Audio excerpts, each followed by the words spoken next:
बहुत समय पहले एक सुंदर राज्य था। उस राज्य की रानी का नाम रानी तारा था। रानी तारा बहुत दयालु और बहादुर थी। उनके पास एक खास जादुई शक्ति थी। वह अपनी जादू की छड़ी से लोगों की मदद करती और पूरे राज्य का देखभाल करती। एक दिन राज्य में भयंकर सूखा पड़ गया। खेत सूख गए, नदियां लगभग खाली हो गईं और लोगों के पास खाने को अनाज नहीं बचा। पूरे राज्य में चिंता और डर का माहौल था। सभी लोग महल के बाहर इकट्ठा होकर रानी तारा से मदद मांगने लगे। रानी तारा ने अपनी जादुई छड़ी उठाई और आसमान की ओर देखकर कहा, हे प्रकृति, मेरे राज्य के लोगों की मदद करो। जैसे ही रानी ने यह कहा, अचानक महल के बागीचे में जमीन चमकने लगी।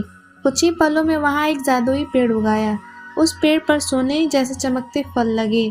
जब लोगों ने उन फलों को तोड़ा तो सब लोग हैरान रह गए, क्योंकि वे फल अचानक गेहूं और चावल में बदल गए। पूरे राज्य में खुशी का लहर दौड़ गया। रानी तारा ने वह अनाज उन लोगों में बांट दिया। कुछ ही दिनों में लोगों की परेशानी खत्म हो गई और राज्य फिर से खुशी से भर गया। लोग खुशी से कहने लगे, हमारी रानी सिर्फ जादुई नहीं बल्कि बहुत दयालु भी है। लेकिन उसी रात महल के पास वाले जंगल में एक रहस्यमयी काली रोशनी दिखाई दी और कोई छाया दूर से उस जादुई पेड़ को देख रही थी।